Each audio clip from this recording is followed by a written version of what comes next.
Now, when we signed Orlando, I was a little, I didn't know how to feel about that. You cowboy, been seeing him for like 12 years. Yeah. When he made that play yesterday, that strip sack, took it to the end zone, how did you feel? I mean, in fact, we just signed a dude off the street, right?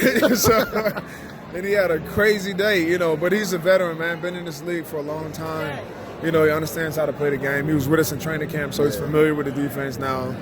He's somebody that can adjust and adapt quick, and I think that's what we need, obviously, in the situation that we have with injuries in the secondary.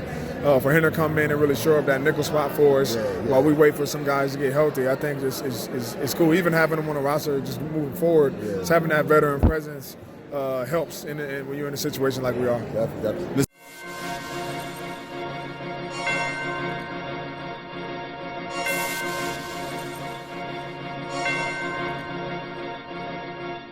Okay, bro. What you want to know? Yeah. I'm blessed, you know what I mean? I thank God every day, you know what I mean, for me being in this position. Great entertainer, great on the mic, and then even a great worker. I tell you could beat me one-on-one? Mike could do that. All right, I gotta put the shades on to be buck. Growing the game at such a global level. You can't keep up with me and be consistent on a daily basis.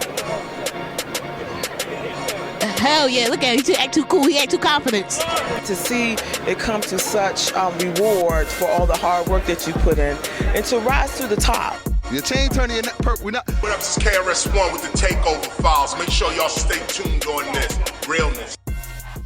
Little takeover, we are here. The 6th annual Malcom Jenkins Blitz Bourbon and Bow Tie event. Mr. Jenkins, 2-time Super Bowl champ, Ohio State legend. Now hold on, man of Omega Psi Phi, and future Philadelphia Eagle Hall of Famer, not to mention future NFL Hall of Fame. How you doing today? I'm doing great. How you doing? I'm doing pretty good, man. Hey, first I would just say this. I saw you bring out the moves yesterday.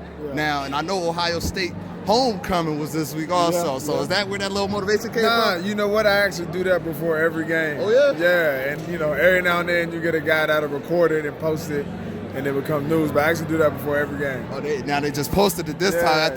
No, that's what's up. Man, how you feel, man? The 6th annual. We were here last time. We didn't get a chance to catch up with you, but we caught up with you before. But I just want to say, from last year, this year, I just love everything that you're doing, man. What you're doing for Philadelphia, for your foundation, everything. But how does it feel? I mean, it feels great. One of the things that I realized as an athlete is that we have this unique ability to convene people from all over, the city, all different walks of life, under one cause. And so with that, ability, that's what we try to do with this fundraiser, just bring people who have resources, who have jobs, who have the ability to create change, put them in one room, and let's collectively have an intentional effort to do such, especially around youth in Philadelphia. So this event is our 6th time. It's been growing every time we do it, and the turnout so far has been great.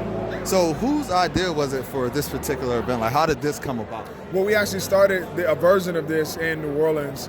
It was called the Taste of New Orleans, and so we did like wine and food tastings. But we figured wine wasn't quite a Philly vibe, so right. We went right with the bourbon. Yeah, so we switched it up to the bourbon, and it's been great, man. I like bourbon personally, so we just we do it, bring out a bunch of Eagles, some cool auction items, live music, good food, good bourbon. Have a really good time, but at the forefront of all of it is really about prioritizing our commitment to our youth here in Philadelphia.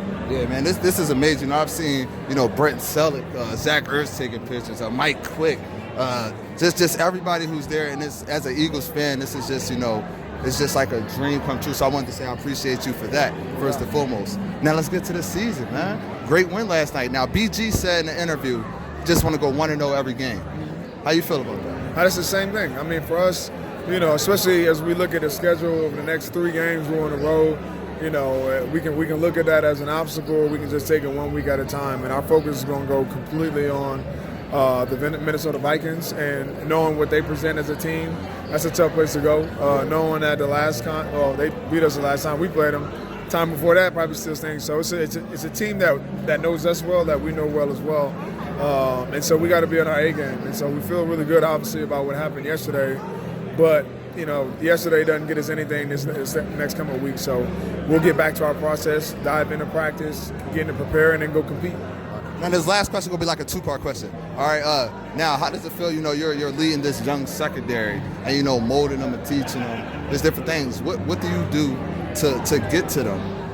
Well, I think the one thing, I was taught early in this league by Greg Williams, who was my defensive coordinator, was you make it as hard as possible, during practice. So, you got the music up loud, you putting guys in the worst possible position that they can be. You're making them make the calls on their own and pushing them into these situations, kind of throwing them into the fire, so that by the time they get to the game is easy. It's no pressure. There's looks that they've seen. Nobody yelling at them. There's no music, and they're able to function in that high intensity situation. And so that's what we try to do. We try to expose them to as many reps as they can get, knowing that some things you're only going to learn through experience, and that's just what they don't have the luxury of having that. But everything else, we try to get it done during the week and let them go compete. Last part to that question. All right. Now, when we signed Orlando, I was I didn't know how to feel about that. You cowboy, been seeing him for like 12 years. Yeah. When he made that play yesterday, that strip sack, took it to the end zone, how did you feel? I mean, we just signed a dude off the street, right? So, and he had a crazy day, but he's a veteran, man, been in this league for a long time. He understands how to play the game. He was with us in training camp, so he's familiar with the defense now.